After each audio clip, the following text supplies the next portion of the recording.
Hey guys, Roland with Borealis Bushcraft. Just finish the rest of the fire prep to get the stove lit. We'll use a ferro rod off my tracker sheath.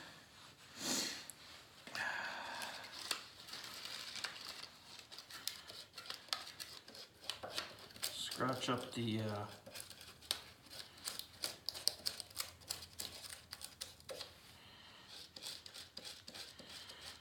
birch bark a little bit.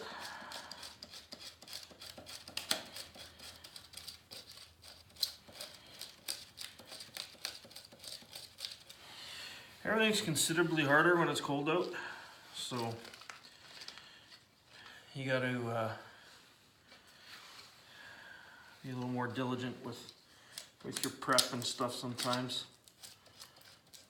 At least today there's not much of a wind.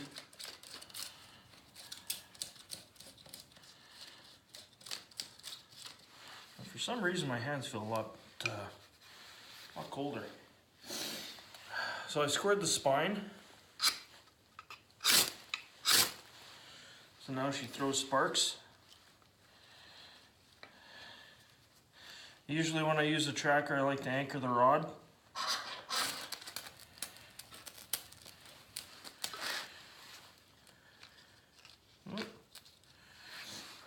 She go out. That's okay. That's okay. Not the end of the world.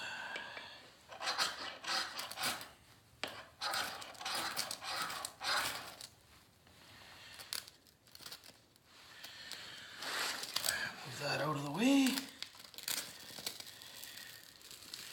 Move that in there. And get kindling over top. Hopefully that'll be enough. Start out with some of our smaller stuff. Get it into the flame.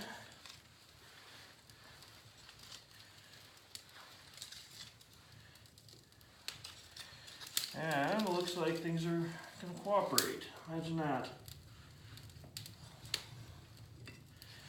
Maybe that's some good juju for once. Lord knows I've had enough bad juju lately. So we'll get this stoked up and I'll bring you along for that.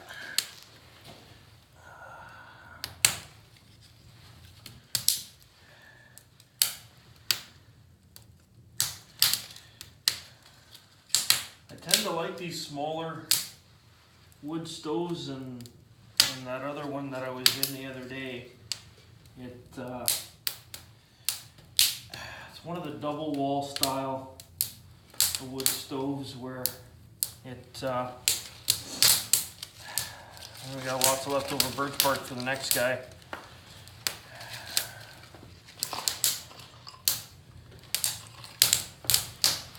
The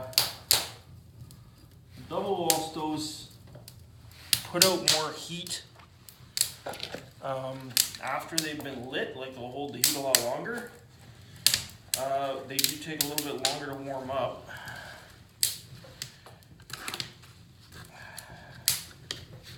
Tractor away. Almost time for a new pair of gloves too. Gonna have chili for lunch today, fellas. Yeah.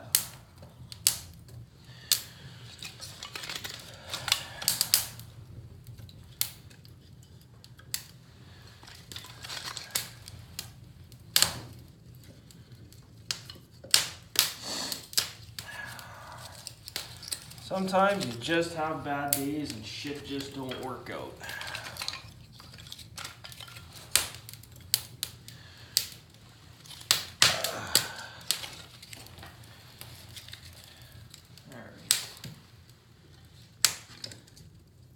The only downside about some of these little huts is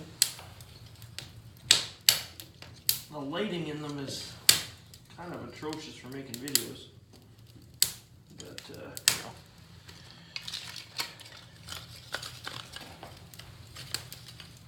There. Now she's working. Some bigger stuff in there.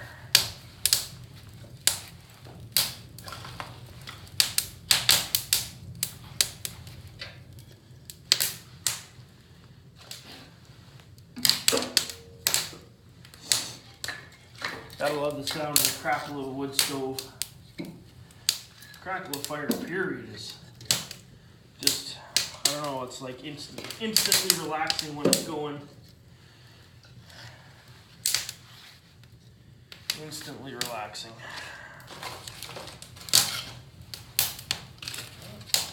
I want the birch bark in there. So today we're not going to heat our chili on the wood stove, believe it or not, even though it is a resource that I have. We are going to go through the alcohol stove.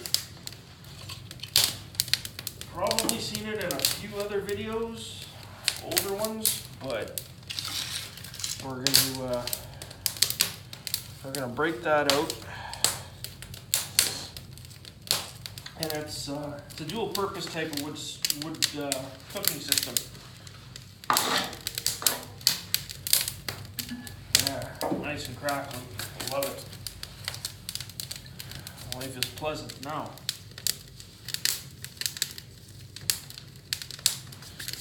And I keep saying this, that I'm going to bring out a little piece of foam to kneel on. And I always forget. So, yeah. Stupid me. Throw that over there, even though that won't stay or last.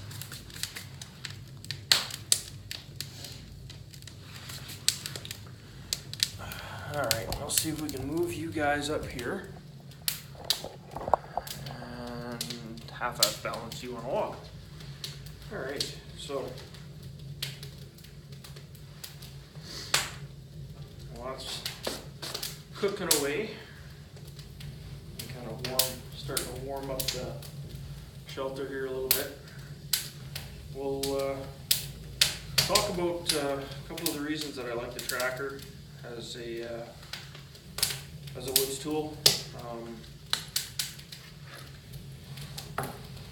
One of the main things, I'm going to put my gloves on because it's not overly warm still.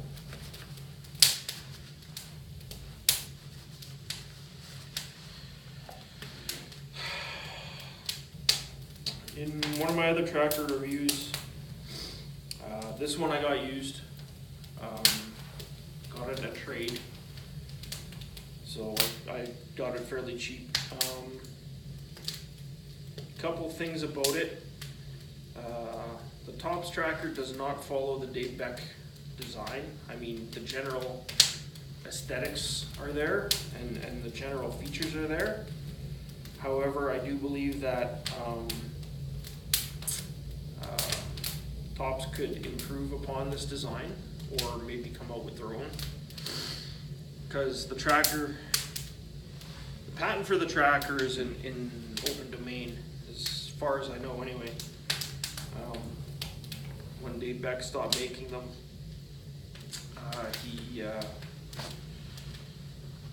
the design basically went out kind of into the open market. There's a few people that have done it over the years, and that have stuck more to the original Dave Beck WSK pattern. The saw was different on the WSK. It was similar to the saw on a Swiss Army type knife saw. It was a crisscross pattern, which I find is far superior to the chainsaw style tooth. Both do work. I've used both. I do believe that the crisscross pattern or Swiss Army type pattern saw is more functional. I do realize that there's a couple reasons, because they incorporated the wire breaker. The first notch here is a little bit a little bit deeper than the rest of the teeth. The other thing to note is when I didn't have much choice to regrind this, but I'm glad that I did, is the fact that when I got it, the quarter rounder was basically gone. Whether, that was a product of the guy's sharpening technique for it or what the deal is, but it was almost blended right in, coming right down, so I reground it more so it actually has a quarter round in it. Now, and it is a Tops, it's not a knockoff, as you can see. The handle is completely different than the WSK Beck style handle. It's more curved down here, and it drops down fairly sharply. The other handle is a little bit more of a sweep in here. It comes up and gradually tapers to the back, and there's not as much of a hook here, so you actually get a little bit more handle, probably about a good ½ an inch, which doesn't sound like much, but when you're actually using it to chop with, that's quite a bit of material. Basically for every ½ inch you move out into the different grips, you gain more in terms of chopping leverage and kinetic energy when you impact. As far as using the draw knife portion for intricate tasks, it works just fine.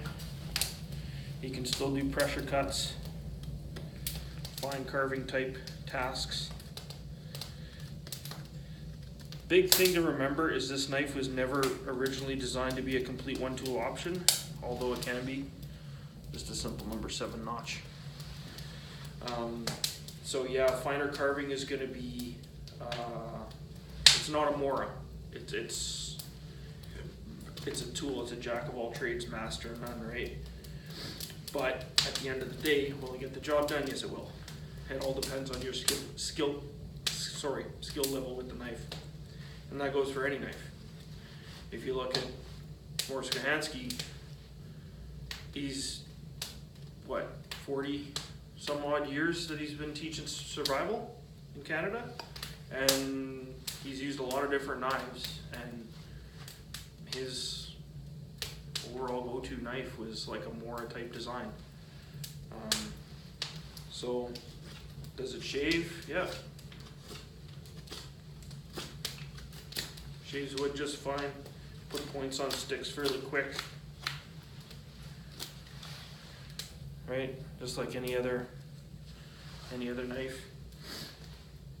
You can, because of the way the quarter rounder is, you can choke up and keep your index finger somewhat not on your edge, but pressed up against the side, and you can work up in the tip of the blade without any major issues or concerns.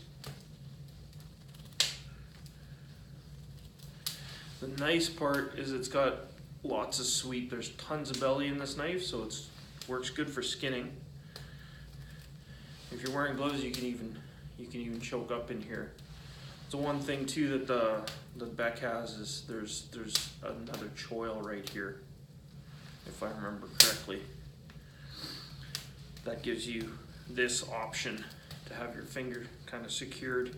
Here there's this stupid ass hump that I might just grind out so that it's not in my way when I stick my finger right here, so that I can choke up on it properly or grind it flat or something. I've never had an issue. I've never cut my finger using it like that, so that's not a concern that I have.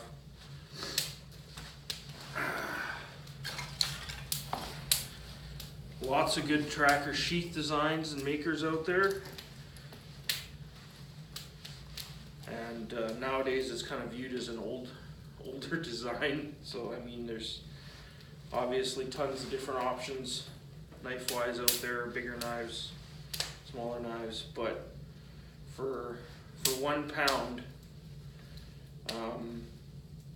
this paired with, say, like a Mora, which I'll get into later. I have one in my get home bag.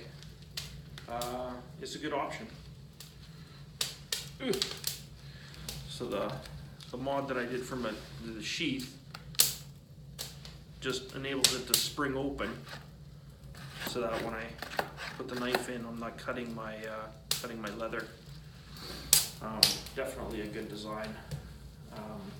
And no, I didn't invent that. That's just, there's guys that have done that on their sheath designs. I think Hedgehog Leather Works, I think, does that, and there's a couple other guys that do that same idea, right?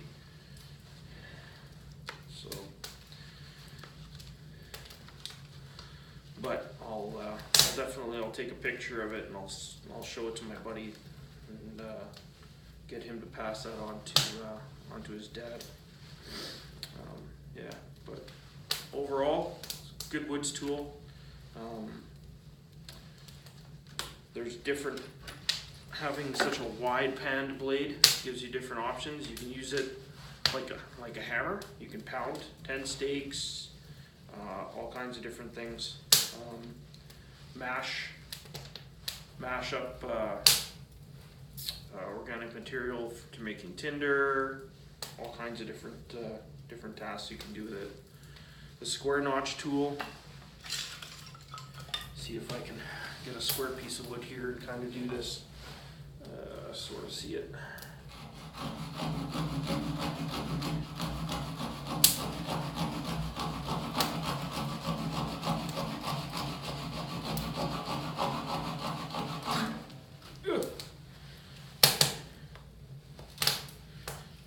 Clean up the sides a bit so you can see it. So it does square notch quite effectively, especially if you're into making primitive trap triggers and whatnot. Spring snares, figure 4 deadfalls, all that kind of stuff, right? So bear with me, guys. I'm just going to get a little bit bigger wood on the fire here. Oh, good God. Oh.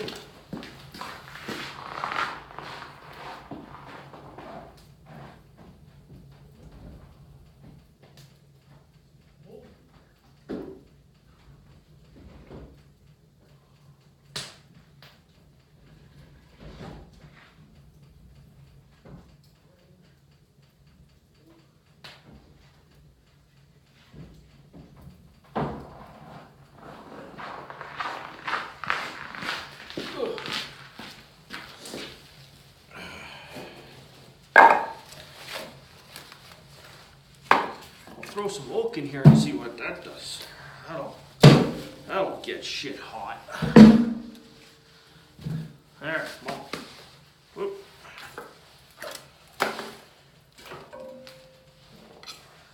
You underneath.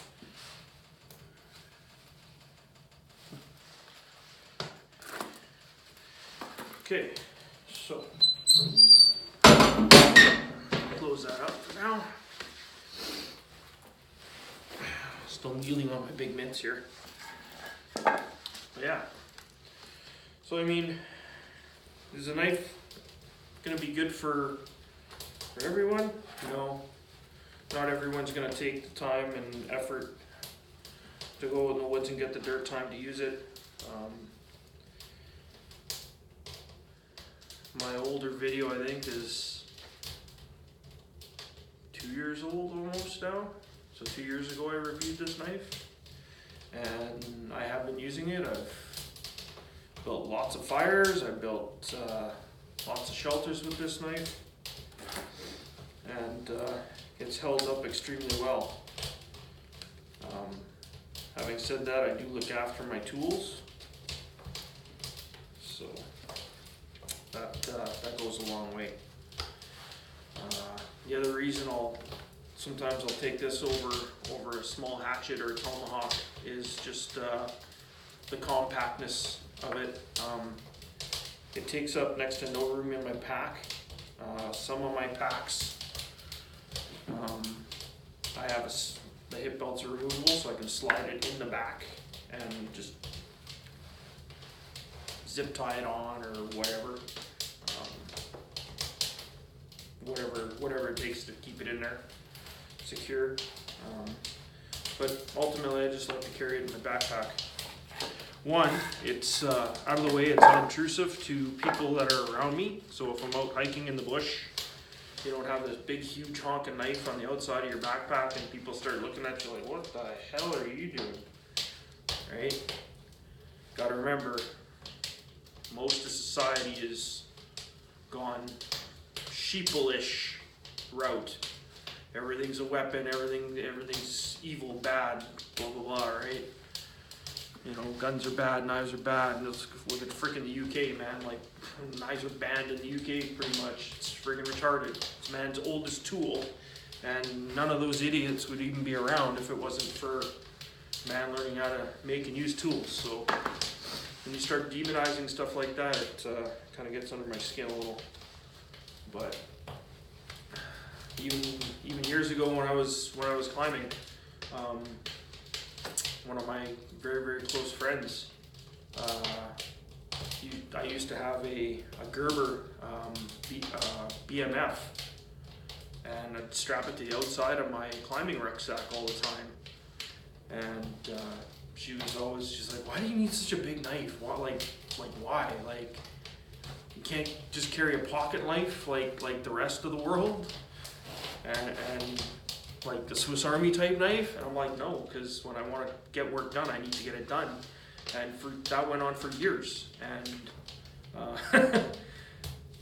lo and behold, one time we had an accident on the cliff, and we needed to build this improvised stretcher to hike her about 1.5 kilometers out of the woods.